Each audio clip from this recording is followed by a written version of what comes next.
평균 수명은 83세를 넘어섰고 60세 이후에도 일할 수 있는 사회적 기반이 필요하다는 목소리가 커지고 있다. 사진 등호 아이 생성 한국 사회는 빠른 속도로 고령화되고 있다.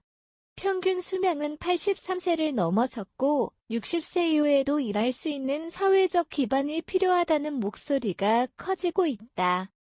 이에 따라 정부가 정년 65세 연장을 본격 검토하면서 사회 각계의 반응이 엇갈리고 있다. 노동계는 고령층의 생계 보장을 환영하지만 기업계는 인건비 부담과 청년 고용 축소를 우려한다. 본 기사는 정년 65세 연장이 가져올 긍정과 부정의 양면을 짚고 사회적 합의를 위한 과제를 분석한다. 정년 65세 연장 사회적 전환의 신호탄. 정부가 정년을 현행 60세에서 65세로 연장하는 방안을 추진하고 있다. 한국은 이미 2025년이면 초고령 사회로 진입할 것으로 전망되며 생산 가능 인구 15에서 64세는 급감하고 있다. 노동 인구 감소는 경제 성장률 둔화로 이어지고 국민연금과 건강보험의 재정에도 부담을 준다. 이에 따라 정부는 고령층의 노동시장 잔류를 확대하기 위한 방안으로 정년 연장을 선택했다. 이는 단순히 고령자 고용의 문제가 아니라 국가의 지속 가능성을 위한 구조적 개혁으로 평가된다. 그러나 모든 변화가 그렇듯 사회는 찬반으로 갈려있다. 고령 사회에 맞는 불가피한 흐름. 통계청에 따르면 2024년 기준 65세 이상 인구 비중은 23%를 넘어섰다. 정년 65세 연장은 선택이 아니라 필연이라는 분석이 힘을 얻고 있다. 일본과 독일, 프랑스 등 주요 선진국들도 이미 65세 이상까지 일할 수 있는 제도를 갖추었다. 경제 전문가들은 인구 구조 변화에 따라 노동 생애 주기를 늘리는 것은 피할 수 없는 과제라고 말한다. 또한 은퇴 연령을 늦추면 국민연금 수급 시점 조정, 세수 증가, 경험 많은 인력의 재활용 등 긍정적 효과가 기대된다.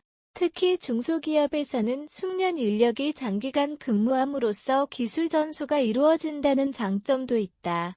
기업의 부담과 청년층 일자리 감소 우려. 반면 기업계의 시선은 냉랭하다. 특히 중소기업들은 인건비 상승과 인력 구조의 경직성을 우려한다.